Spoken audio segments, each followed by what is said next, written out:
क्या आपको पता है हमारे देश में आदिवासी और दलितों को शिक्षा का अधिकार किसने दिया है? बीजेपी दिया है या कांग्रेस दिया है?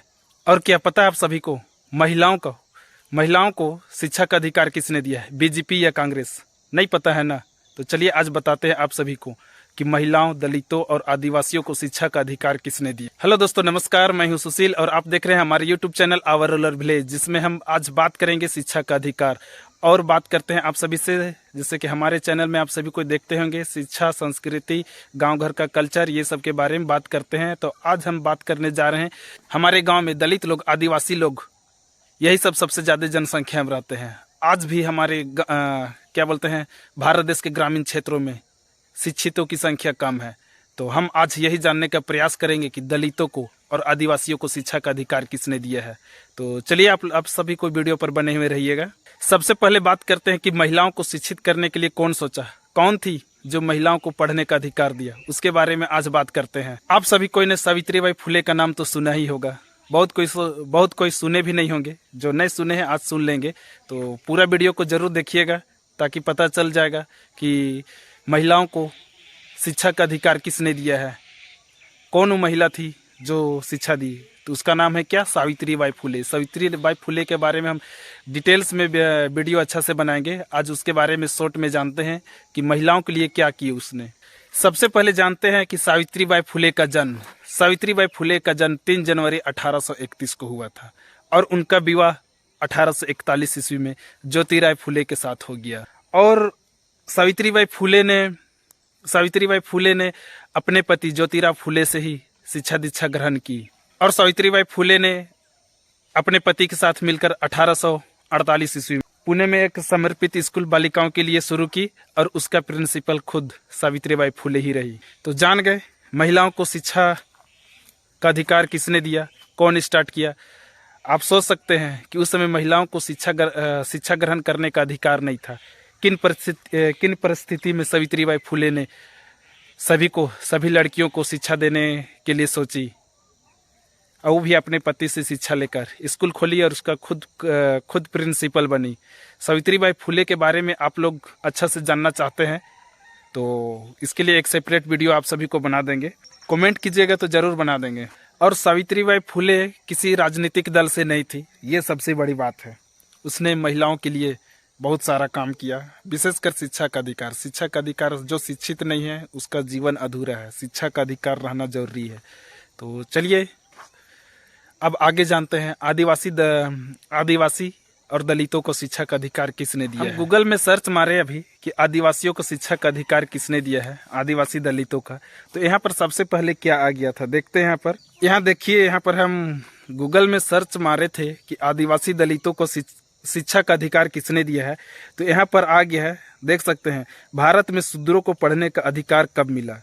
तो यहाँ नीचे लिखा हुआ है 1834 में उसने भारत में एक समतावादी शिक्षा नीति लागू कर दी है। ठीक है, 1834 में समतावादी शिक्षा नीति लागू हो गई थी। तभी से सभी भारतीयों को शिक्षा ग्रहण करने का अधिकार मिल गया। तो लगभग 1834 में सभी भारतीयों को मिल गया था। लॉर्ड मैकाले ने ईस्ट इंडिया कंपनी की तरह से कई स्कूल खुलवाए हैं। तो बहुत सारे स्कूल के क्षेत्र में अंग्रेज भी आए, तो एक प्रकार से बहुत अच्छा किए, विशेषकर आदिवासी दलितों के लिए कम से कम शिक्षा का अधिकार। स्कूल खोला ताकि स्कूल खोल के सभी कोई पढ़ लिख सके, जो भी उनका मकसद रहा होगा।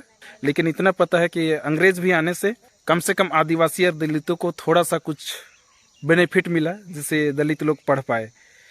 आगे लिखा हुआ, लॉर्ड मैकाले ने ईस्ट इंडिया कंपनी की तरफ से कई स्कूल खुलवाए। उन सभी स्कूलों में जिनमें लड़कियां समेत शूद्रों को भी शिक्षित किया जाता था। तो लड़की और महिलाओं सबको शिक्षित किया जाता था। तो देख सकते हैं यहाँ पर। और इन सभी स्कूलों में मुफ्त शिक्षा दी जाती और फ्री में शिक्षा दिया जाता था। वो भी समझ सकते हैं कि अंग्रेज के ज़माने के समय में फ्री में शिक्षा मिलता था। अब आते हैं हमारे डॉक्टर भीमराव अंबेडकर के ऊपर। उन्होंने भी बहुत तपस्या करके हमारे भारतीय संविधान ने अपने शिक्षा के अधिकार को रखने का प्रयास किया है।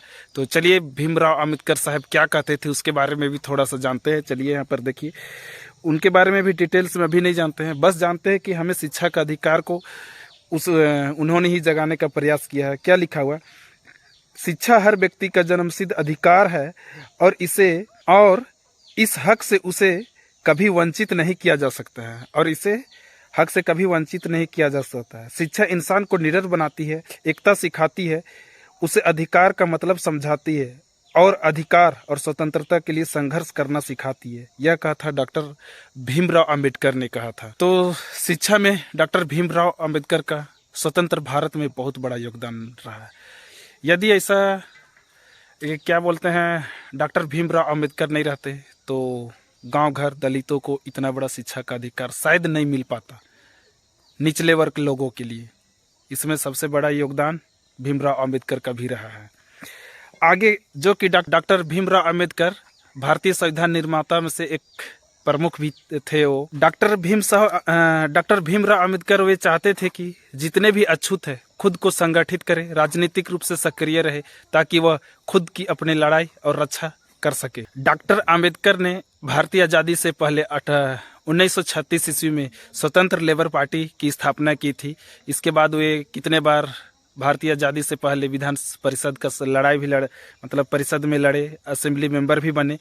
इसके बाद वे स्वतंत्र भारत में पहली लोकसभा चुनाव 1952 में हुआ, उसमें वो लड़े। इसके बाद हार भी गए। वो भी किससे हारे? कांग्रेस के उम्मीदवार नारायण काजोलकर से वो हार गए, लेकिन वो फिर राज्यसभा के मेंबर बने, इसके बाद मंत्री भी बने। आप सभी कोई ने देख ही लिया कि शिक्षा के अधिकार को किसने दिया, कौन दिया, किस पार्टी वाले ने दिया, बीजेपी या कांग्रेस, कौन से पार्टी वाले ने शिक्षा के अधिकार को दिया, सभी को देख ही लिया होगा। डॉक्टर भीमराव अंबेडकर किस पार्टी से थे? उनका खुद का पार्टी था। उनको खुद फर्स्ट इलेक्शन स्वतंत्र भारत की पहली लोकसभा चुनाव में वे खुद हार गए थे। वो भी कांग्रेस पार्टी के उम्मीदवार नारायण काजोलकर से हार चुके थे। 2-3 बार लड़े, 2-3 बार भी हारे थे, लेकिन एक बार शायद जीते थे और बाद में राज्यसभा का सांसद भी बने हुए थे। तो इसके बारे में अगर जानना चाहते हैं आप लोग तो कमेंट कीजिएगा, डिटेल्स में हम बाद में उसके बारे में बताएंगे। तो चलिए, आप सभी को वीडियो पसंद आया होगा तो लाइक, सब्सक्राइब और कमेंट जरूर कीजिएगा। जय हिंद, जय झारखंड।